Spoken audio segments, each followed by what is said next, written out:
वह फकीर तो चला गया। सम्राट ने कई बार सोचा भी कि इस झंझट में पड़ना है कि नहीं, लेकिन फिर यह तो कायरता होगी, और यह आदमी ऐसा है कि इसके साथ थोड़ी दूर तक जाकर देखने जैसा है।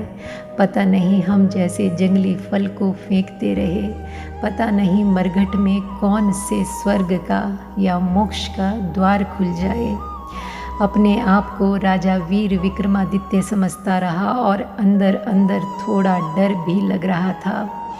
बहादुर से बहादुर आदमी भी डरता है। तुम यह मत सोचना कि सिर्फ कायर डरते हैं, डरते तो बहादुर भी हैं।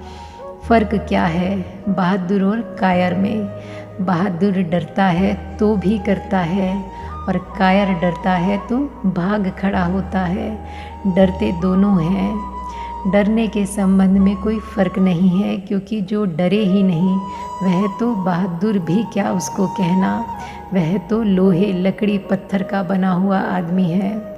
वह बहादुर नहीं है जो डरे ही ना। डर तो स्वाभाविक है, लेकिन बहादुर डर को किनारे पर रख देता है और घुस जाता है, और भयभीत डर को सिर पर रख लेता है और भाग खड़ा होता है।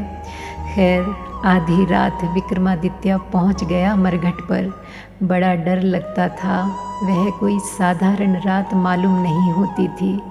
शायद इतनी भयंकर रात को इससे पहले कभी वीर विक्रमादित्य ने जाना ही नहीं था। इससे पहले इतनी रात को कभी मरघट आया भी नहीं होगा। महलों में ही रहा। मरघट सिर्फ एक शब्द था जो पढ़ा और सुना था। आज मरघट पर जीवन है, उसका दाव है। आज मरघट केवल एक शब्द नहीं रहा, आज एक अनुभव है। भी कभी आधी रात अमावस की मरघट जाओ, तब तुम्हें इस शब्द का अर्थ पहली बार पता चलेगा। मरघट एक अनूठी घटना है। चारों तरफ रहस्य, चारों तरफ फैली एक गहन शांति की गहन तरंगे। भय, खतरा, भूत प्रेत की काल्पनिक चीख पुकार, और वह तांत्रिक अपना मंडल रच कर बैठा है नग्न। चारों ओर मानव खोपड़ियों का ढेर लगा है, और एक मानव लाश पास ही रखी है जिसका उसने सर काट रखा है। सम्राट ने कहा, मैं आ गया हूँ। तांत्रिक ने उसकी ओर गौर से देखा और कहा, वह जो वृक्ष है दूर जिस पर थोड़ी थोड़ी रोशनी पड़ रही है, वह विशाल वृक्ष देख रहे हो ना, उस पर कुछ लाश लटकी है।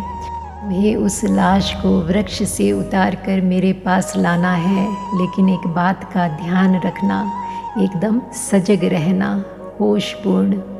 यह तलवार की धार पर चलने जैसा है। जरा चूके कि गए, शांत रहना, और नहीं तो मैं भी तुम्हारी कोई सहायता नहीं कर सकूँगा। धड़कती छाती से विक्रमादित्य उस वृक्ष की ओर चला। हाथ में उसने नंगी तलवार ले रखी थी। चारों तरफ गहन शांति थी। पैर जब ज़मीन पर पड़े सूखे पत्तों पर पड़ रहे थे। उनका शोर, खड़खड़ाहट भी बहुत भारी कर रहा था कदमों को। अपनी ही सांसें कैसे शांति को चीर रही थी। वह धीरे धीरे उस वृक्ष के नज़दीक जाने लगा जिस वृक्ष पर लाश लटकी हुई थी। एक नहीं, पूरी 25 बड़ी भयंकर बदबू आ रही थी। उन लाशों के चारों ओर पेड़ों और उनकी टहनियों पर चमगादड़ उल्टे लटके होने का एहसास और भी मन में भय भर रहे थे। उनकी कर्कश ध्वनि से और दुर्गंध से दम घुटा जा रहा था वीर विक्रमादित्य का। अंदर तक कहीं कोई डर की लहर भी बीच बीच में पूरे बदन को कंपकपा जाती थी।